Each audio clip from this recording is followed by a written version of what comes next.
Hi, my name is Elise and welcome back to my channel, It's Elise. Today I will be continuing the segment I started in my last video where I'm doing a Let's Talk About It for Bridgerton. If you are new here, please check out part 1 before or after this video and be sure to like, comment, and subscribe if you end up liking my content. Also, feel free to follow me on my social medias. They're always linked down below and you can always communicate with me in the comment section as well. So, without further ado, let's continue talking about the Netflix series, Bridgerton. Okay, but yeah, I was like, what did I miss in the show? I was literally about to rewind and be like, okay. I thought I was listening. I wasn't on my phone, so maybe I missed something. No. Which leads to my next thing. So they're in a fake relationship, right? They had a nice little walk in the park. They're having a nice time. I'm enjoying myself. I'm like, this is cute. This is a cute date idea. Love it. Go off. There comes to a point in time where Daphne brings up the topic about marriage. She's like, oh my gosh, like, you know, marriage. Like, you know, you get married because you love each other. Yeah.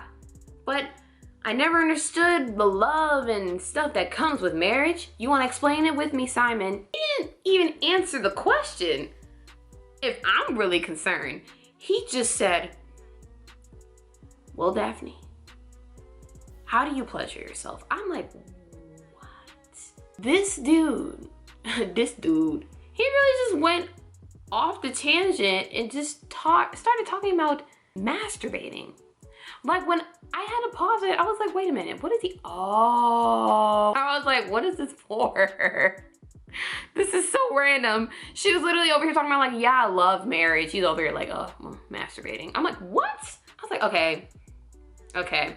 Like, wow, she really is talking to a boy. That's why your brother, Anthony, and him are best friends. This is what y'all love talking about all the time. Oh my God. Now that I think of it, when the episode when Simon cut it off with Daphne being like, we can't be friends anymore, this fake marriage crap is off. And Daphne was like, but what about the conversation of the day? And she was referring to the conversation.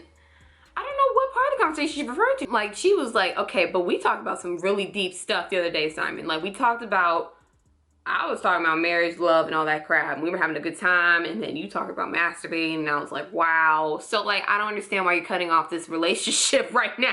I was just like, oh my God. I was like, Netflix, what is with you trying to involve sex as much times as you want to, not needed, as you want to in a plot when it makes absolutely no sense. The next thing I do want to talk about is Lady Danbury that I mentioned earlier. She is the best. She looked out for Simon. She did the best she could with raising him, especially with everything with his parents.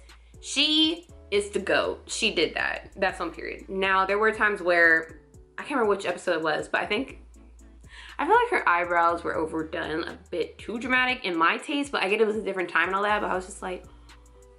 Then I want to talk about Penelope Featherington.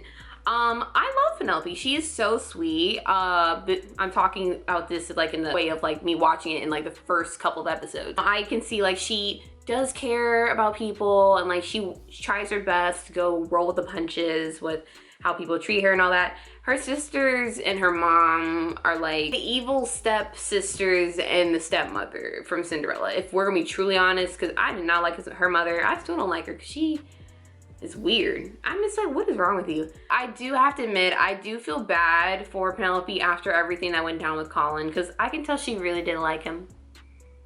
But here's the thing.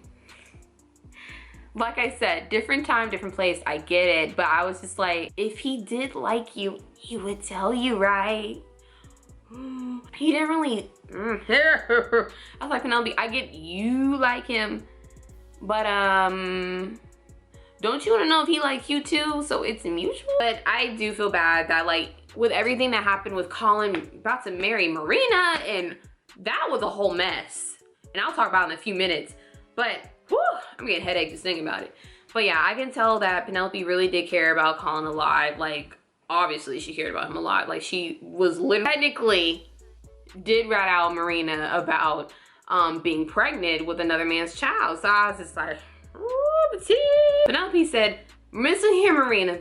I was here first. Colin is mine. I called dibs. I will literally tell him about your kid and you and this other man for him to be mine. So, cut it off. Marina said, that's cute, but I need a man because my man is not texting me back. He literally ghosted me a letter ago. So, my child and me need a man now. Colin is here. He's nice. He has money. We're gonna take it. I don't care if it's me that I don't have to be friends with you more. I don't care if that means that hurt your feelings. I just gotta do what I gotta do. That's literally a quick summary of what happened between those two. That was funny. Because I was just like, Marina said, I gotta do what I gotta do. Penelope said, Marina said, well, I need help. But I do have to admit, if you did watch the whole show, then you know Penelope ended up being Lady Whistledown, which I thought was insane because I did not see that coming. There was a split second when I finally realized, okay, Lady Whistledown is going to be somebody unanimous, no one knows about. I was like, what if it's Penelope? But then I just dismissed it. I was like, why did I just kept going on with that? That blew my mind. I was like, Penelope is a savage.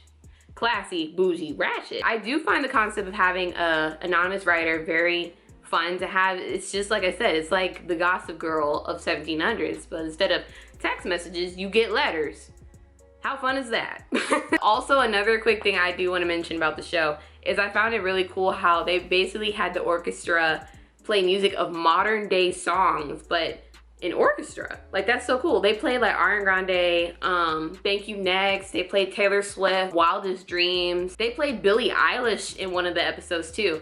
I was like, low-key, they could slide a little soundtrack on Spotify because that Thank You Next from Ariana Grande low-key slap. They have the violins going. We love to see it. Next, I want to talk about Miss Featherington. We all know I don't like her. The fact that she really took Marina's man's love letter, but she got rid of it and she made a fake love letter, basically stating what he did not state in the original one. She just said, well, he don't want you no more, and go suck a toe. Like, that was messed up. I was like, wow, you that cold? She said, yeah. I said, oh. Speaking of Marina, I did appreciate her character. I feel like it was cool having, you know, a black character represented in there. Like I said, I already shared my thoughts of, like, you know, having more representation of, you know, dark-skinned girls, like girls of like all different colors represented in shows like this when you're trying to be more diverse, you know. I feel like it definitely changed the dynamic that I'm used to with families that are like that. But I do have to say, it was crazy how her situation with Colin went down. Because the fact that after he found out, he was like, you know, if you actually did end up telling me, like, if you just told me that you were pregnant in the first place, I would have helped you. I was like, Marina was like, man, I went through all this and I could have just told him straight up, bro, what? Only because he really just loved her that much that he would have done that, which is another thing I don't get. I feel like the show didn't do a good job of showcasing this supposed love that Colin had for Marina. I feel like it just was pulled out of nowhere. I was just like, you love? What? You love her? Last time I checked, y'all like only spent like 5 seconds each, like 2 scenes y'all had throughout the whole show. Like, what? How can you develop love that fast? Maybe love at first sight, but unrealistic, but go off. And then with Mr. Featherington, that man had a lot going on. He was one of those characters where he's like in the background, then he's like, okay, let's go crazy. Like with him with the money problem and all that, and he literally turned away a guy that was actually interested in one of his daughters. But the fact that the dude was not a Viscount or had a lot of money, he was just like, yeah, no. I was like, it's sad that he died at the end. That was a bit crazy. So I do feel bad for Miss Featherington on that part. She actually really did love him like that. And then I want to talk about Sienna. She's like one of like the background characters that comes in like here and there. She was the woman that was like involved with Anthony like majority of the show. Their relationship was toxic city. I was proud of her when she like finally realized, you know what, you're an F-boy, Anthony. You maybe give me some good love sometimes, you know, physically, but you ain't give me the good love for the soul. So we gotta go. I gotta go. I can't do this anymore.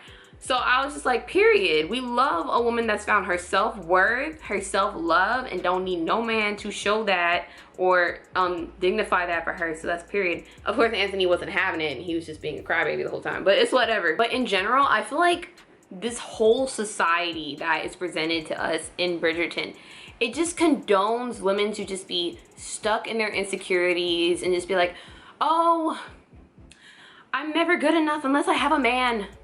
Oh, I'm never good enough if I don't have this new hairstyle next week. Like, I can't live like that. I would have not been able to live like that. I just feel like, I'm just gonna live my life. Hey, just live your life. But I don't know what to tell you. And just having men just calling the shots and having women live up to these impossible standards, it was just ridiculous. And I'm glad that Daphne's character realized that. She was just like, yo, y'all really treat us women like we got no value. Like, what the frick? And I remember she told Anthony that when they were riding on horses, and Anthony was like, oh, well, I'm sorry, but we're here. Daphne was like, oh my God, I hate it here. But then back to the Hastings and Daphne situation. Their marriage was a bit confusing because I really did think Simon loved Daphne. But then later on, we figured solution spot writing. Netflix decided to tell us a couple episodes later, after their sham of a marriage happened, they decided to tell us, oh, got it. He didn't want to marry her because, you know, he can't give her kids. Also, a good conflict actually. He actually does love her, but bad conflict. He just doesn't know how to understand that or just show her that. I'm like, okay, got it. Why didn't you tell us that at the beginning? Netflix said, oh, bad conflict writing. I said, okay. Their relationship was very confusing to me because I was just like, do you love her? Do you not? Do you love her? Do you not? Do you want to stay with her or do you not? Like, it was. And then if we're going to get down to like the characters more, Benedict, who was the other Bridgerton brother, he was low-key irrelevant majority of the show because he only popped up like the last couple of episodes because he was involved with Genevieve, which was like the seamstress. Because really all I remember him for was him being part of an orgy and going to paint or draw, and that's it. I was just like, why is he here? He's just taking up spots. But also, I low-key thought Genevieve was gonna be Miss Lady Whistledown, but she wasn't. But I see how she wasn't because that would have been too obvious and a dead giveaway. But yeah, I low-key would have loved it if she was Lady Whistledown. And also with the Penelope and Colin thing, the fact that she was about to tell him how she felt, and then Colin was like, oh, I'm leaving forever. That hurt so much. I was like, all these situations happening and y'all couldn't give us a happy ending to one of them, especially the Penelope and Colin one. That hurt. I was like, wow, this actually sucks. And I do feel bad for Anthony because I really did feel like he was trying to be better for Sienna, but he was just, yeah, he's too much of a boy. So after Sienna like dropped him, he went to sad boy hours, you know, HBK. So in the next season, based on the books, Anthony may have a new love interest of what I read up on, but who knows? And then lastly, I do want to highlight Miss Bridgerton's character. I feel like she was a really great mother. Like, she tried her best with like literally keeping these kids together after even their father died. Like, I think it was the last episode. I love the scene between her and Daphne because that just shows like the strength in their relationship with all the stuff that happened, and also showcases what, you know, a great mother that Miss Bridgerton was. Like, that was very warming to hear. And also, good spot writing moment. We love it when Daphne really had her little moment in the rain with Hastings being like, oh my gosh, like, this is, I want love, man. Like, this is what I want to feel in love. Hastings like, oh my God, I really love this girl, but I really don't know what's going on in my brain. But yeah, that's pretty much all my notes for Bridgerton. So if you ended up liking this video, make sure you give it a thumbs up, make sure you subscribe, make sure you turn on your post notifications. You know, next time I upload, make sure you comment down below your opinions about the show. I love to read them and respond back to you guys so we can talk about it in the comments. And yeah, that's it for this video. And that is a wrap on It'sElise. Peace out, loves.